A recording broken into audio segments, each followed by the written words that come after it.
Week 2 explores governance and grants within the Toronto Municipal Governance with Professor David Roberts. Yeah, hello. So please call me David. Like Aditi said, I'm a professor at U of T. My background is my educational background. I did my master's and PhD in geography, but have been teaching in the urban studies program for almost 10 years now. Before I came to school, I grew up in Seattle. That's where my family is, and I went as an undergrad to business and political science, but realized pretty quickly that I didn't like business or political science. So my first real job out of university was working at a shelter for homeless and refugee youth in Seattle, and I did that for a number of years. And so a lot of the work that I continue to do and the teaching that I do is that combination of having worked in community with communities about urban change, and that continues to be what shapes how I do my work. So I'll talk a little bit about Moss Park towards the end, but I continue to work in Moss Park and try to think through how residents, especially residents who are historically left out of these planning decisions, can be part of the urban change that's happening there. Moss Park isn't nearly as far along in terms of urban change as what we see in Regent Park. We could talk about that today. But there are a lot of pressures in terms of gentrification, development, the Ontario line, and other investments. And so things are happening quite rapidly, and people are feeling already displaced, but will be continuing to be displaced as rents go up, as new luxury buildings get built, as policing changes, all kinds of different changes that happen. So what I thought we could do today is two things. Just to talk a little bit about the City of Toronto in terms of how it works as a government. I'm sure you all have some experience with that, and I'm happy to answer questions as best I can about how the city is set up. And then spend some time looking at the budget. Most of the budget that we'll be looking at is the 2018 budget. And the reason for that is because in 2018, there are two things that the city did well in terms of communicating about its budget. One, they left the police budget in, and that's really important. If you look at the 2022 budget, the city decided not to leave the police budget in, but you'll see why that's an important thing when we get to those slides.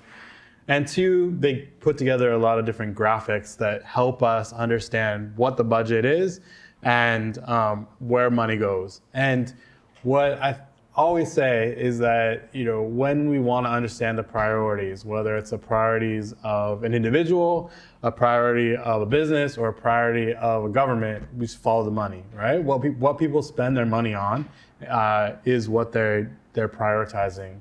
It's nice to say great things in press conferences or in public meetings, but if those things aren't funded, which happens a lot in the City of Toronto, then it doesn't mean a whole lot. You can't create programs that aren't resourced, creates all kinds of promises that are never fulfilled. I'll spend just a tiny little bit talking about the Regent Park Social Development Plan because it does represent a different sort of approach to thinking through urban change. And then we'll talk just a tiny bit about grant writing. So one of the readings for today that you have access to is on how to write community grant writing.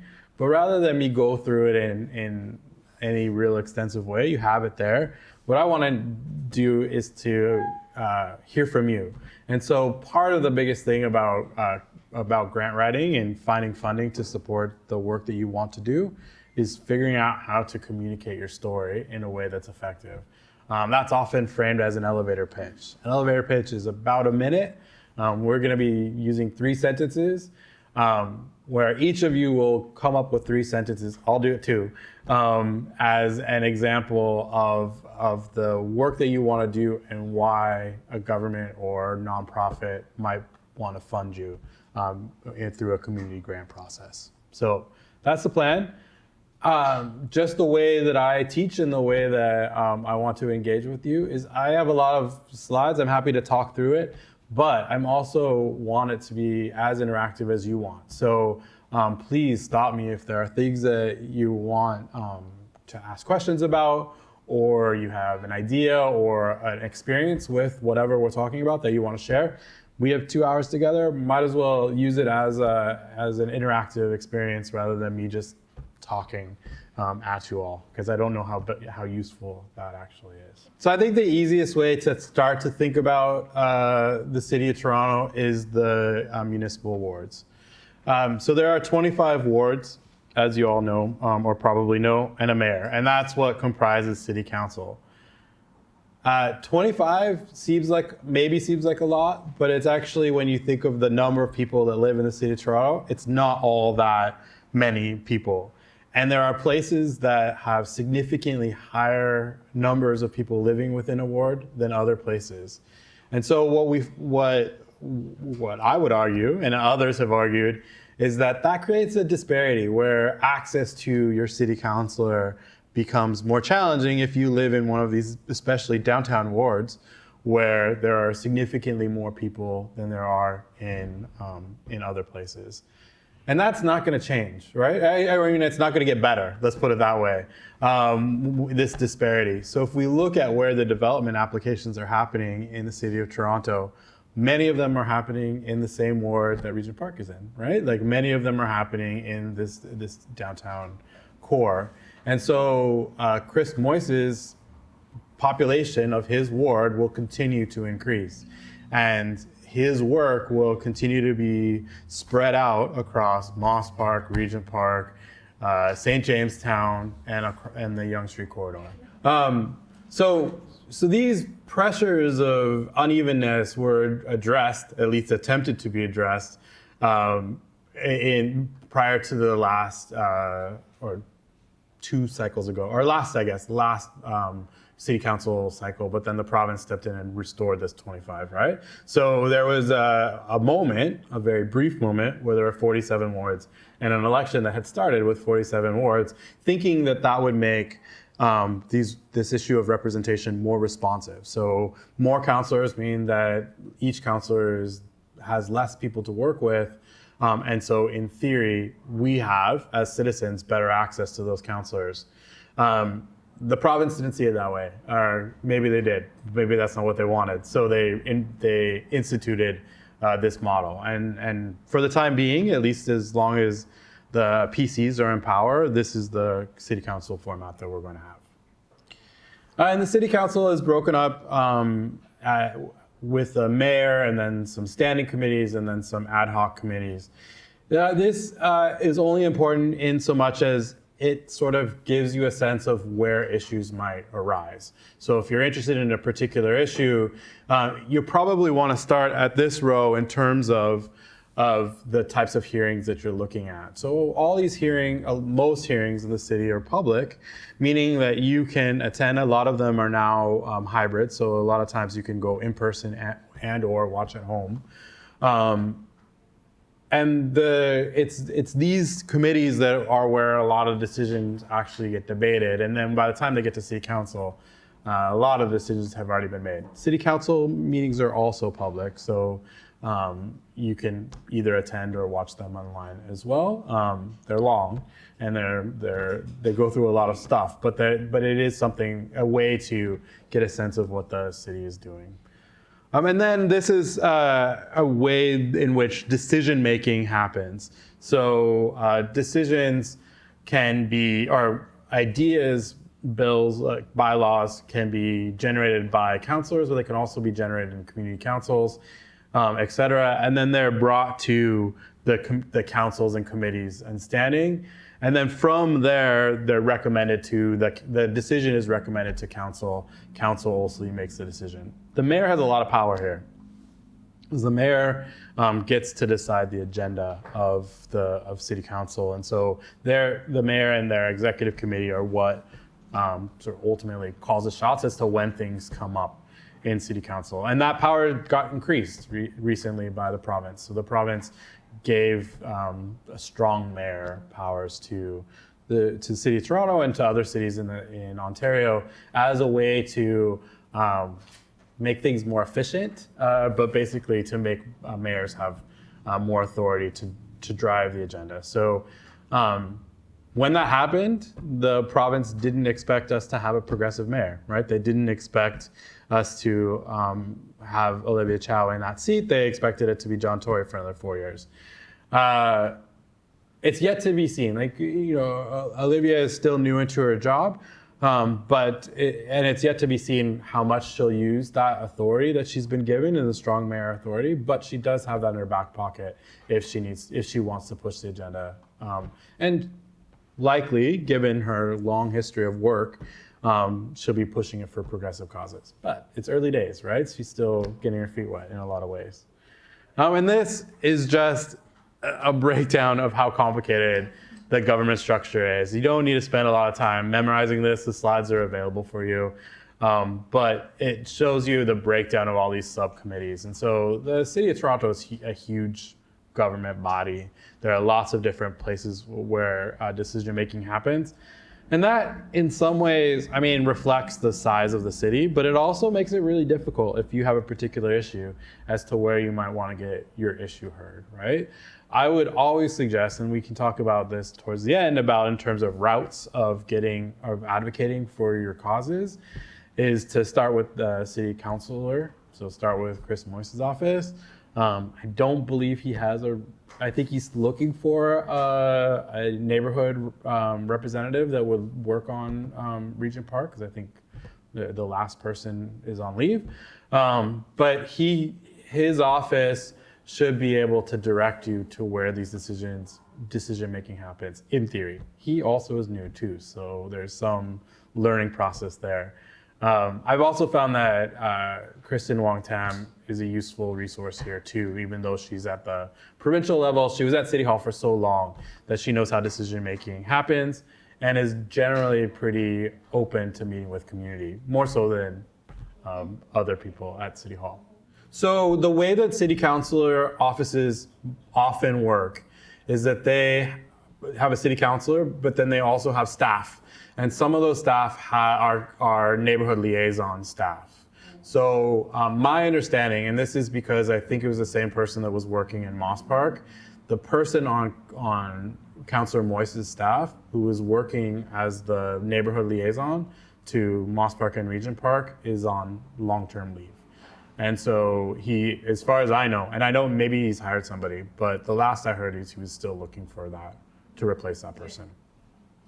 Yeah, and then there's also these community councils that play different roles. And I don't know enough, I've not seen them work well, so I don't want to say too much about them. But they are a different division where they're supposed to be closer to the neighborhood in terms of decision making. But again, I think different community councils work differently than what we have in the downtown core. I have not seen this function as a real space of getting decision making happening, but it is there. So this is where I think it becomes more important to focus, and where we'll start to see what the city's role is versus other levels of government. So the cities in Canada are creatures of the province. This is a term that we use in urban studies, but it's also, I think, really quite important in thinking about. And that idea that cities are creatures of the province is because nowhere in the Canadian Constitution are there any rights that are given to cities as government, as a level of government. There's rights that are given to the provinces, provincial government. There's rights that are, and rights and responsibilities, I should say, that are maintained by the federal government, but there's nothing in the Constitution that says anything about cities.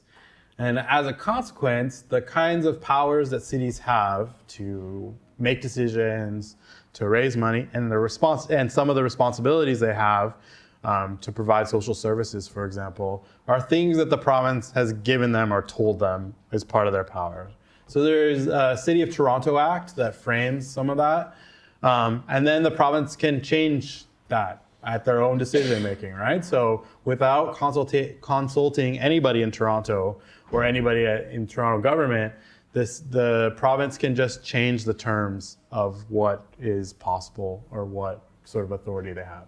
And there's different examples of how that works, right? So one is about kind of the way our elections happen, right? So the reduction of the number of city council seats from 47 to 25 is a clear example of the province just coming in and saying, we don't care about this process that you guys went through to redo your boundaries. We want 25, so that's what you're going to have. And they just pass that as the province level. Another is the strong mayor. So they were like, we're tired of sort of the slow decision making that's happening in some governments, municipal governments in the province. So we're going to give mayors more authority to make decisions and to control the agenda. These are key things where the province had basically said, we want to control the way in which you operate. And they're clearly connected to how democratic process works, how decision-making works, how representative the city council is to the people who are voting and who live in the city. There's other ways in which the province also holds control, and that often can be thought about in terms of funding, right? So the power to tax is a key power that the city wants more authority over, and where the province exerts control. There was a time several years ago where the city was thinking about implementing congestion charges for like road tolls to raise some money for people who drive and use our roads but who don't live in the city, right? So if there would be sort of, if you're driving in from the 905 into the city, you'd have to pay a fee. The province said, no, sorry, that's something you can do. Yeah, it happens a lot in the States. And then the province was like, no, that's not a way that you can raise revenue. So it reduces some of those powers. The other way so that's one way to think about it, is this control aspect where the province has all this authority over the city and they give some things to the city to do. The other thing to think about it is that a lot of urban issues are not, the powers to make decisions about them aren't fully within the power of the city. So in Moss Park, for example, I was working with the city on something called, what was originally called the Downtown East Emergency Plan, and now is called the Downtown East Action Plan. The idea behind it was that we were seeing a lot of individuals suffering from challenges around mental health, addiction, and homelessness.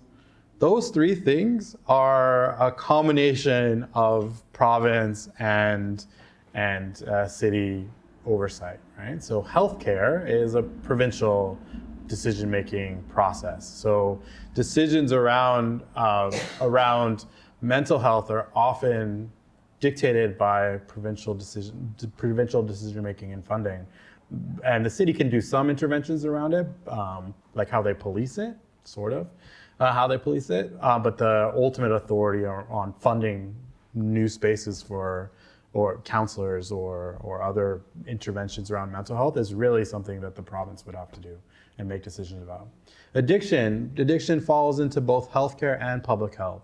So public health is under the authority of the city, but actual healthcare spaces at CAMH, for example, that would be something that the province would also fund. So, and then questions about justice, right? How people with addiction are policed and how they're prosecuted, those things are also provincial. So while the city could potentially fund safe injection sites, at least as long as the province wasn't locking up everybody who was using them, they couldn't provide healthcare. The city couldn't intervene in terms of healthcare interventions, right?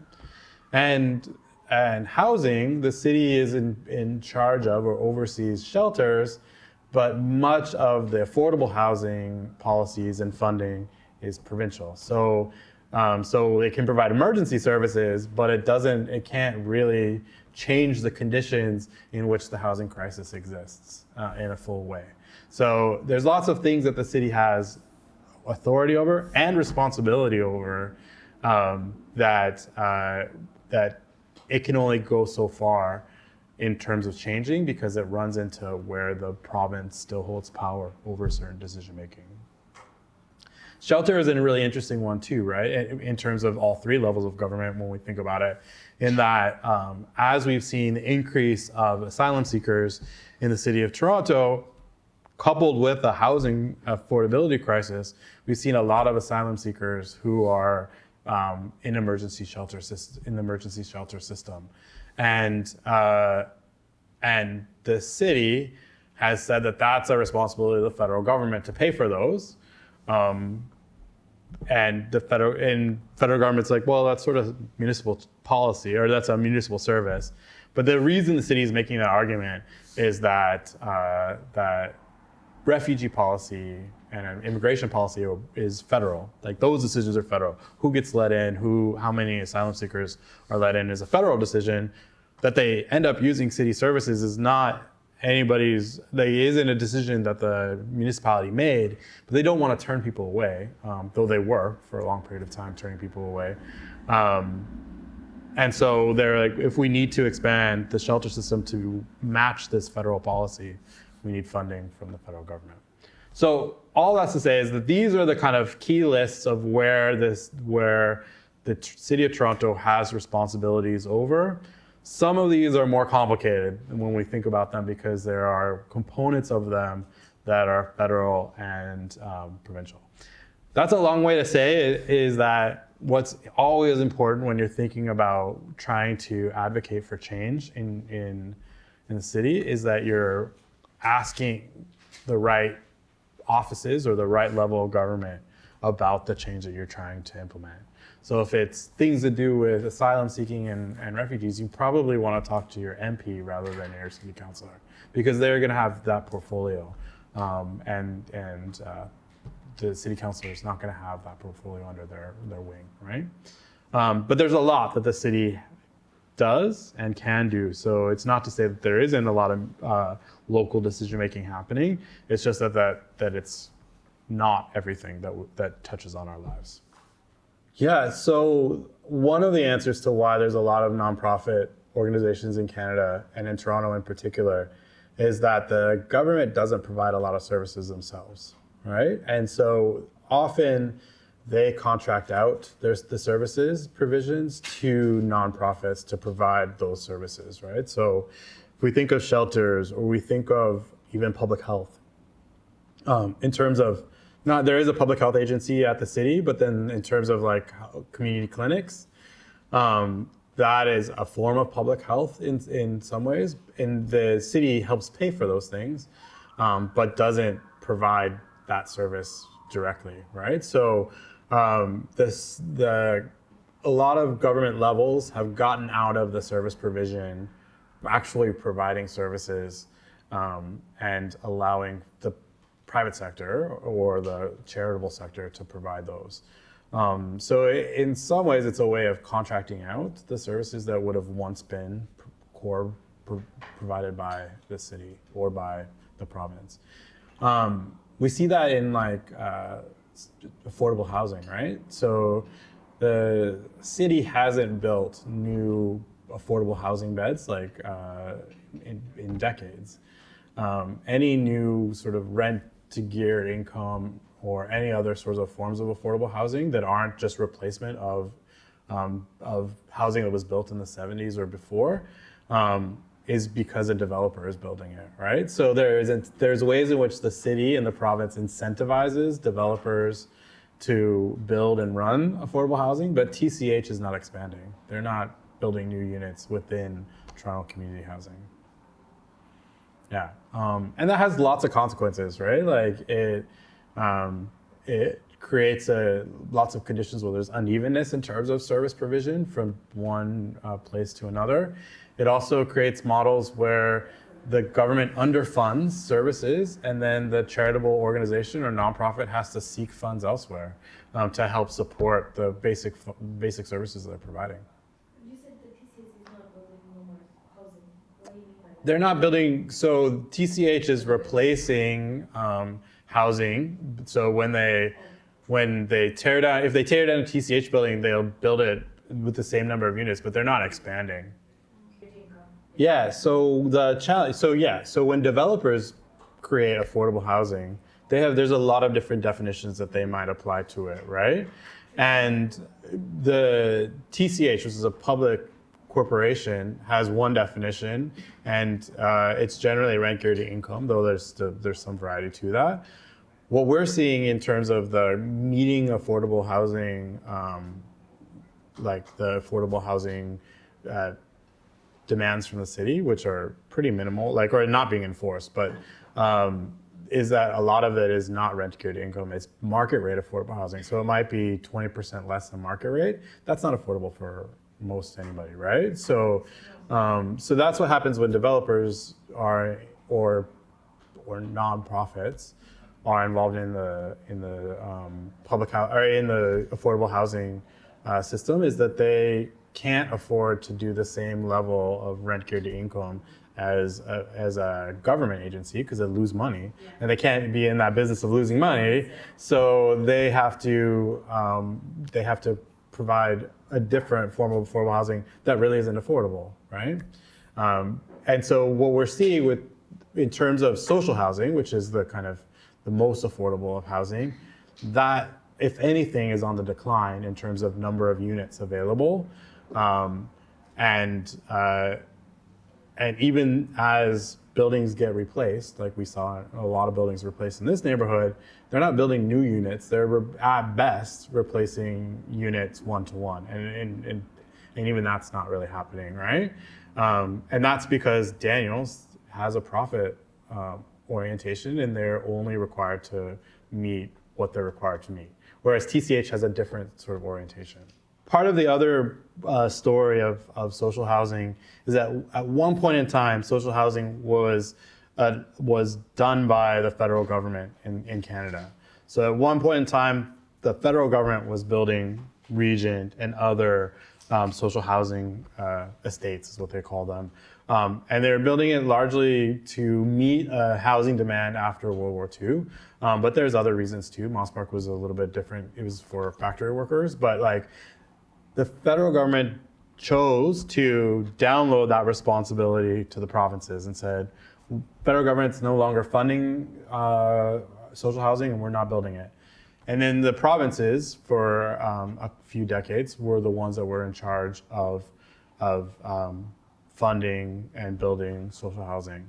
Starting in the 1970s, at least in Ontario, the province decided that they don't want that responsibility either, and they downloaded that responsibility to the municipal government. The challenge with that cycle of downloading is that municipal governments have the least number of tools to raise money.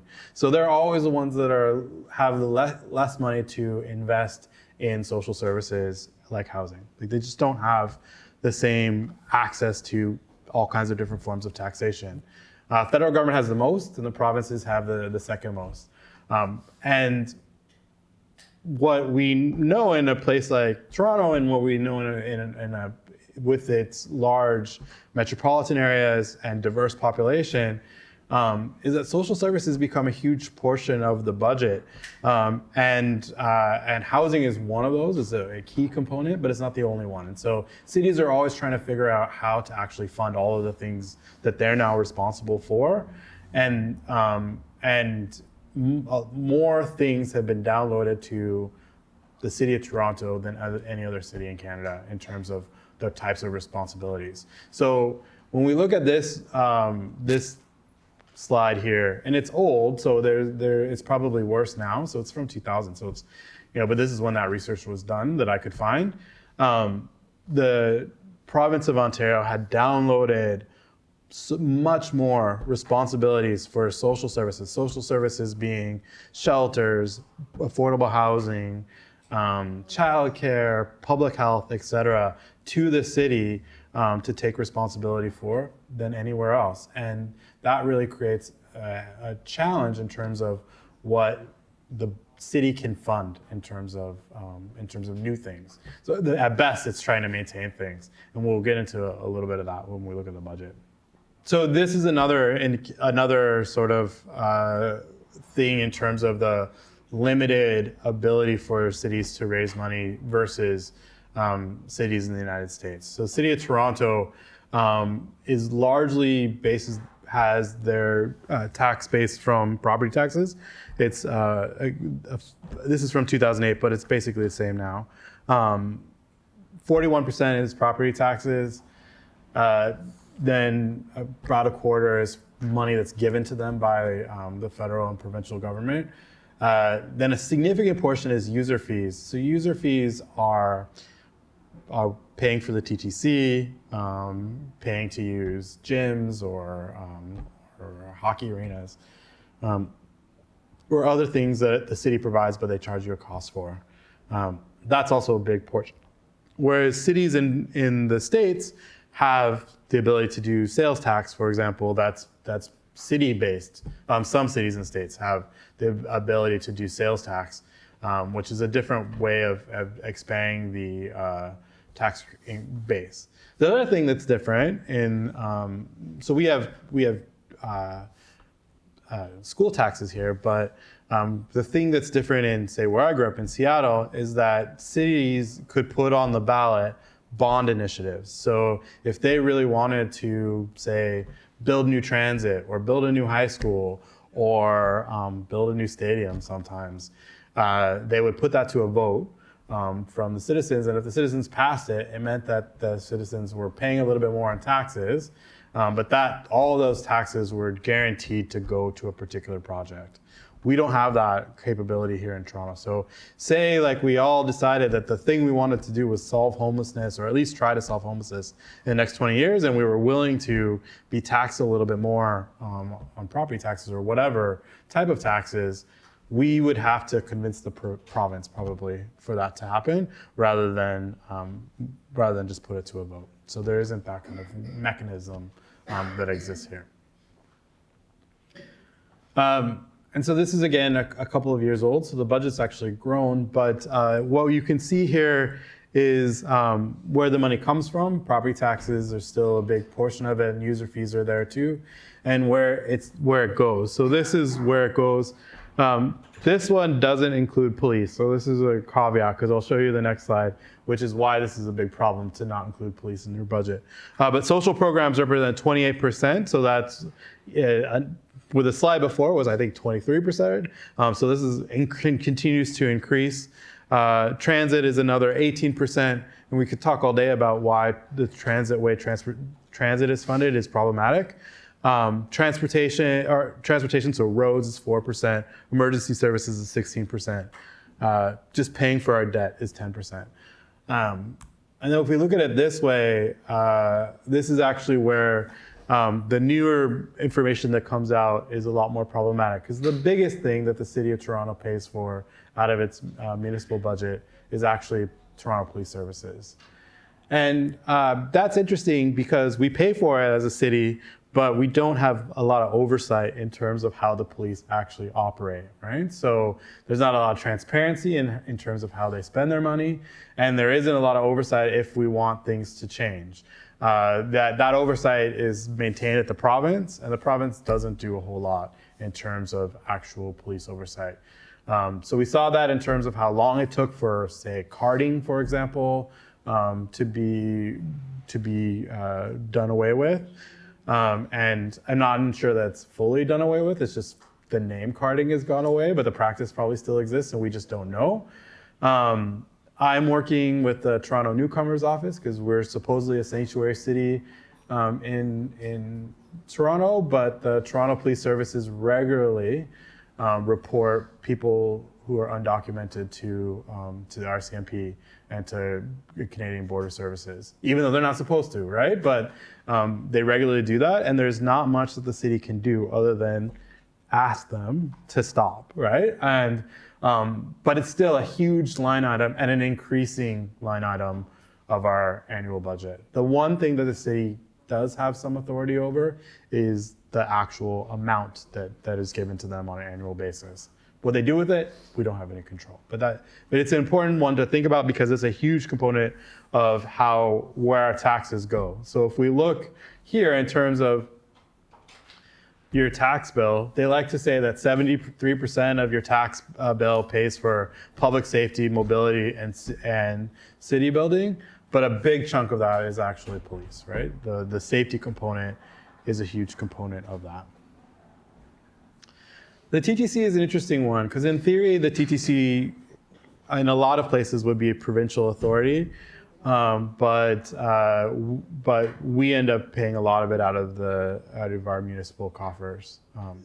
In most places, in North America anyway, the TCC gets the least amount of government subsidy than major subway services in North America.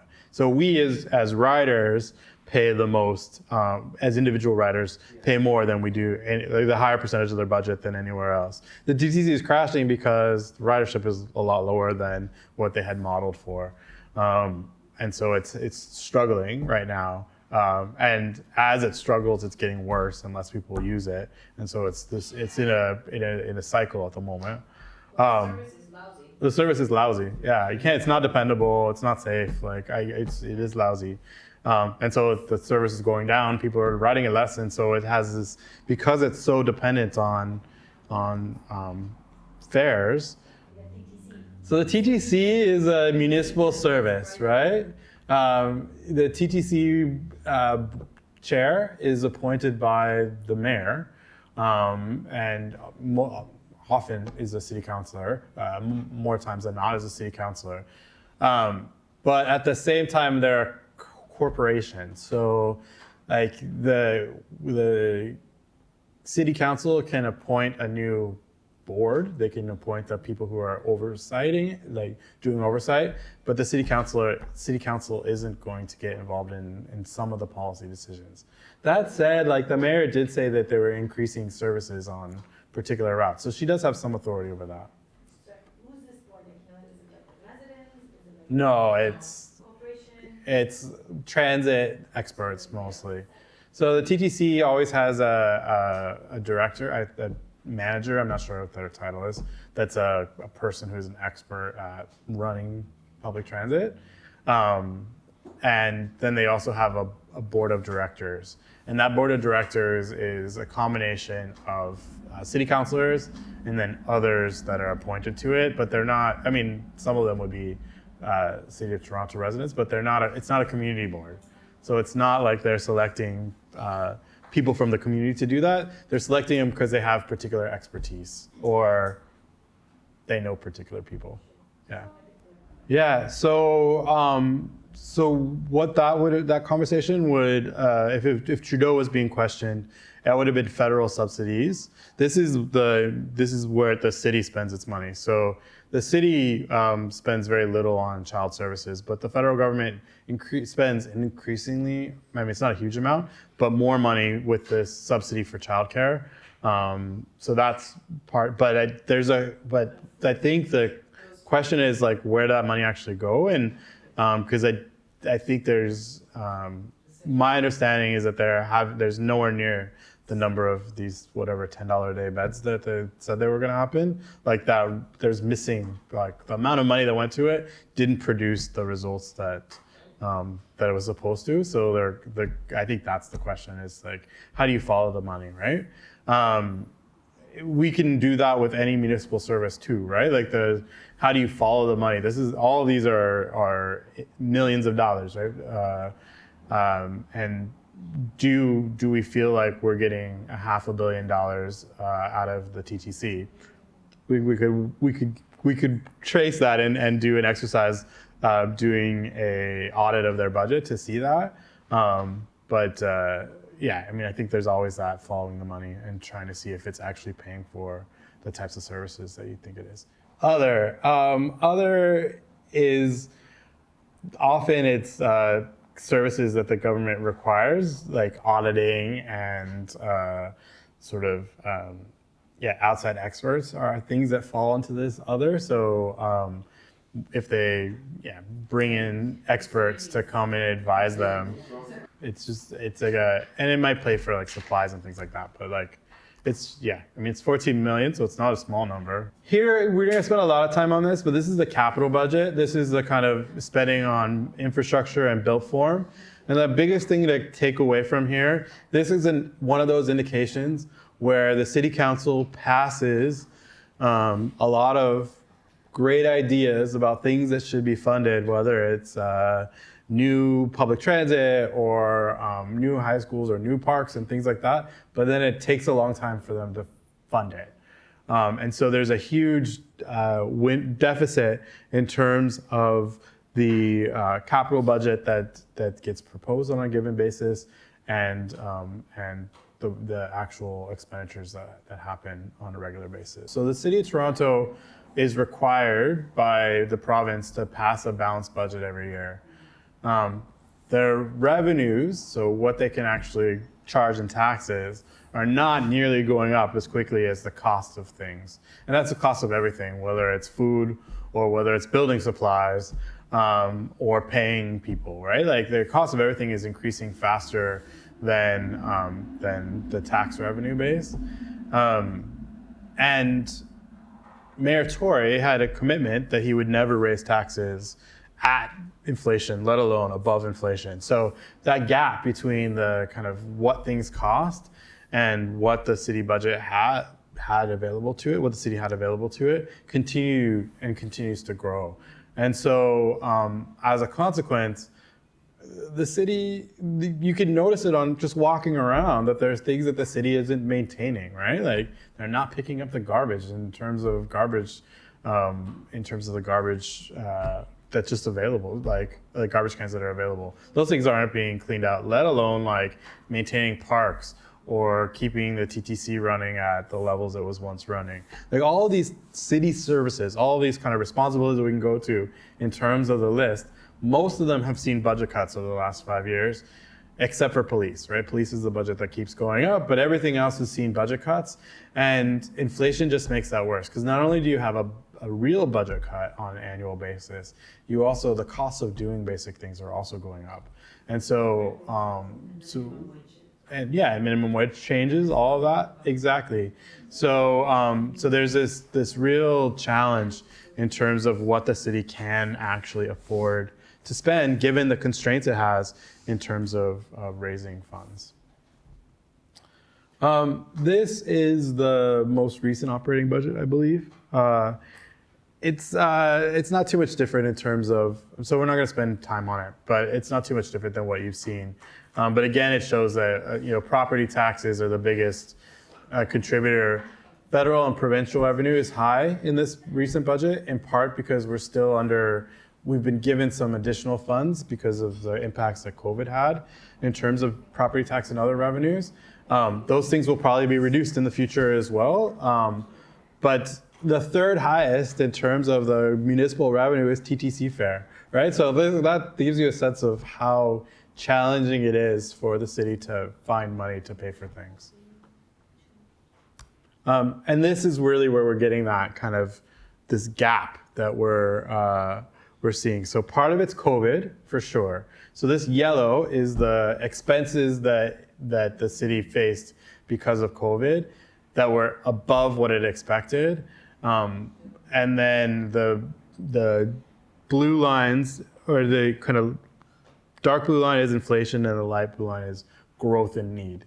So from this, we're seeing this huge increase in terms of how much things cost, in terms of inflation, in terms of growth of need, and in terms of inflation or COVID-related spending. Some of that COVID-related spending has obviously gone down, right? We don't have the same regimes of people providing us with shots.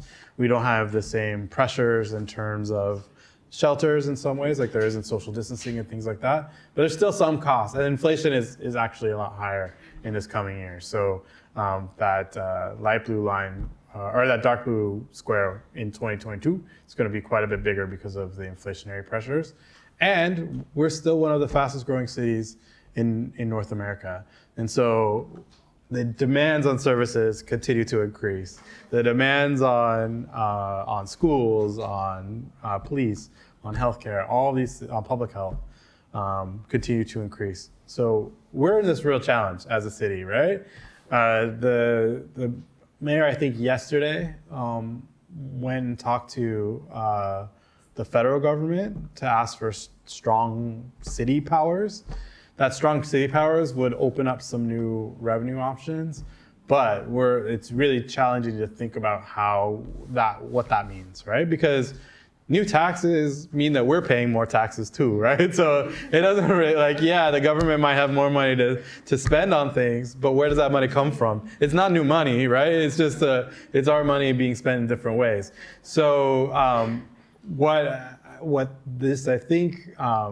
some scholars would argue that this means is that there needs to be a federal focus on cities and a national urban policy that would include some funding that would provide for some of the services that the federal government wants provided for. Affordable housing would be a good example of that. It's probably the most needed. But transit and other kind of big projects that the city just doesn't have the capacity to do. Yeah, and I think schools is one of those ones that is a real challenge because of this shared responsibility for schools, right? So school board trustees are locally elected, but the province controls. They appoint leche, they control the budget, and they make these policies. And so while we have school board representatives, if the province controls the budget and also the way in which money is distributed in particular ways, the school board is really challenged to meet those needs, right? And so the school boards become sort of puppets in a lot of ways because their hands are tied in so many ways. And all the city can do in terms of its powers is to advocate, right? Which is a kind of pretty weak place to be for different ways in which school funding could happen or different ways in which school policy could happen. Because the city that's not something the province has given them authority over. And so it's one of these problems where it's sure, the idea of representative democracy, especially in tiered representative democracy, is that the governments that are closest to the people, the city, municipal governments, school boards, should, in theory, know what's happening in schools, know what's happening in cities better than the governments that are removed, the ones that are at the province level or the ones that are at the federal level. And so in theory, the kind of decision making about day-to-day stuff, like how schools operate or how a city operates, should be within the power of the local, but we don't have that control because the system is designed to not listen to certain people, right? It's designed to listen to certain people and designed not to listen to other people. Yeah, it's designed for white people who share the kind of dominant culture that the elected officials represent. It's also designed for people who have extra time and extra money to spend time engaging in these different decision making, to learn how to deputize, to learn the kind of levers of power. Yeah, so exactly. So permanent residents are banned from voting. So that means a huge percentage of the city of Toronto who are newcomers are not there. When there was 47 wards, that election, there was a lot more diversity in terms of the candidates. Yeah. When it was reduced to 25, even in the middle of that election, a lot of those people were pinned against each other or decided to drop out because they didn't see themselves as they couldn't afford to keep in the race when it was reduced, right? So that, I think, we can look at who was running that in that time and why the province decided to act at that moment as probably part of it was because the council would have been a lot more diverse and progressive if they had kept 47.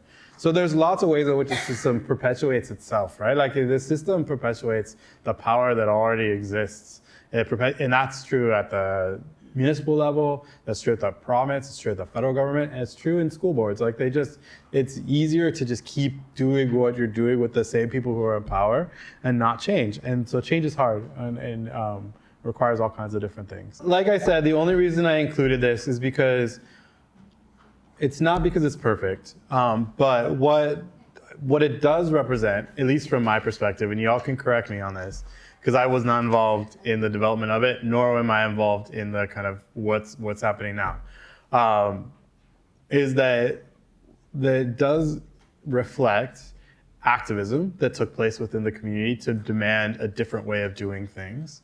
And it does connect the idea of social inclusion, social cohesion, and other community-based needs to changes in the built form. That doesn't happen in a lot of parts of the city.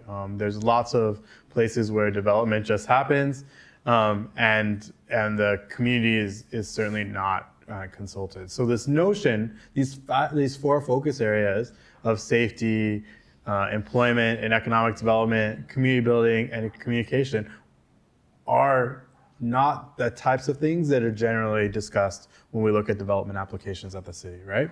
These are not like what generally happens when a development application is submitted to the city is they look to see its height, its density, what sort of shadows it causes on parks or other open spaces, how many parking spaces there are, that kind of thing, but not these social things. So it does open that conversation. That's all I'll say, is that whether or not I know it's not perfect, but it does open the conversation to start to think about how this type of development, physical development, is intimately connected to, and redevelopment is intimately connected to questions of safety, questions of jobs, employment, belonging, etc. What I would say is that what you have experienced is rooted in some of the biases of this notion of mixed income neighborhoods, right?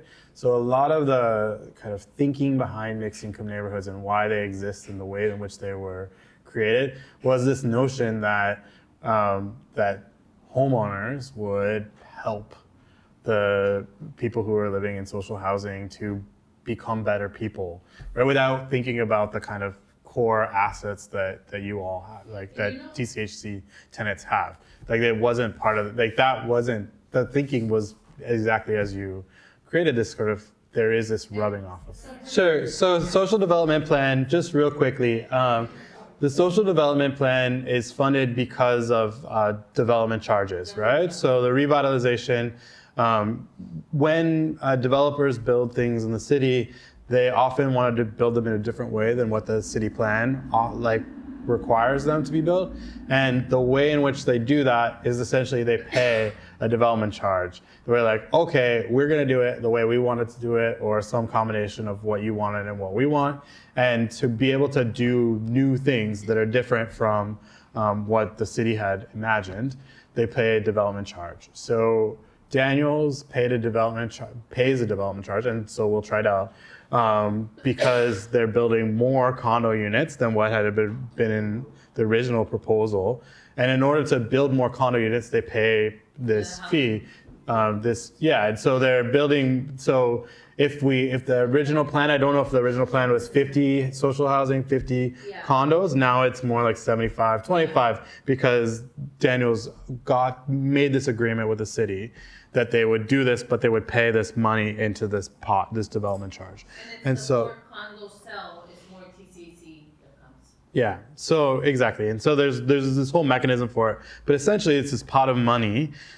In other parts of the city, that pot of money gets taken back and used for whatever. Sometimes it's schools, sometimes it's parks, sometimes it's other sorts of things. But the agreement in Moss Park, or in Regent Park, was that development would stay local and would fund, or at least part of that money would stay local and fund the social development plan.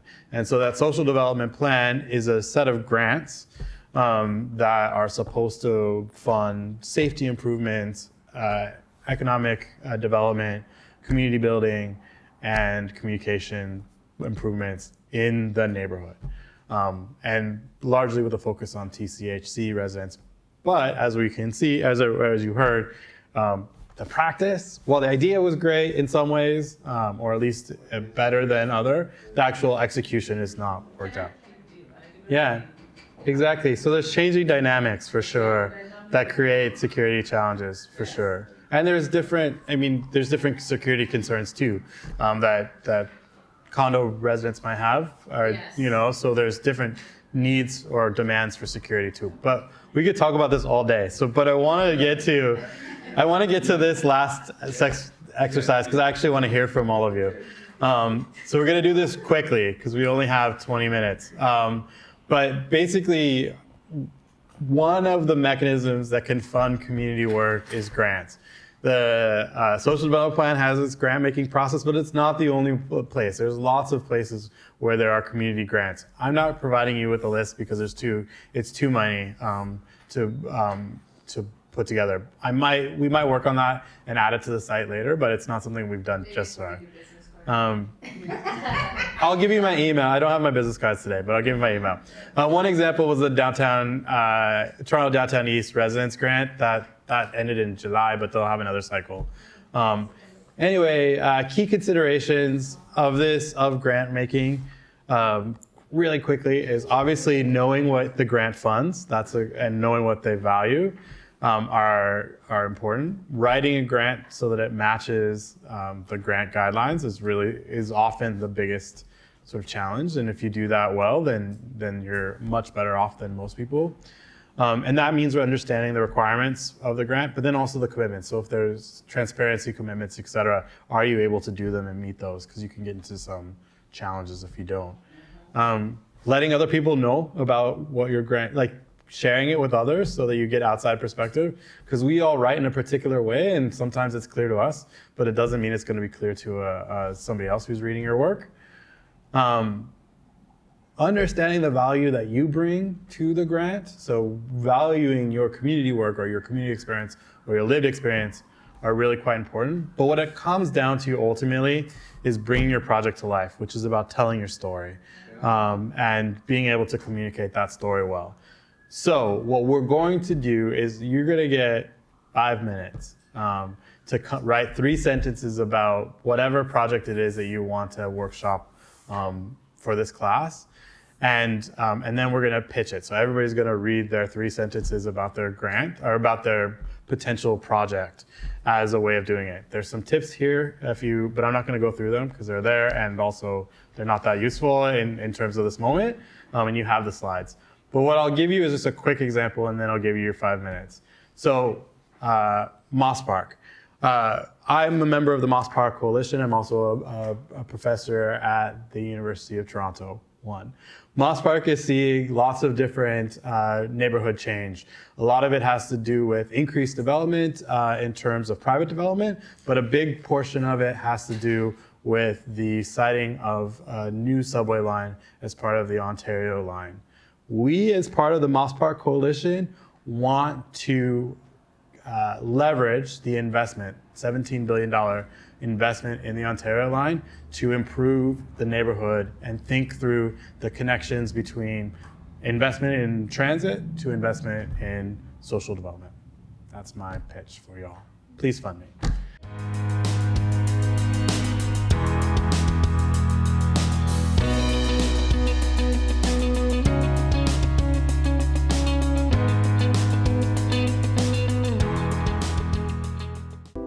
Don't forget to like, comment, share, and subscribe to our YouTube channel. And please follow our social media platforms. And for more information, please visit our website.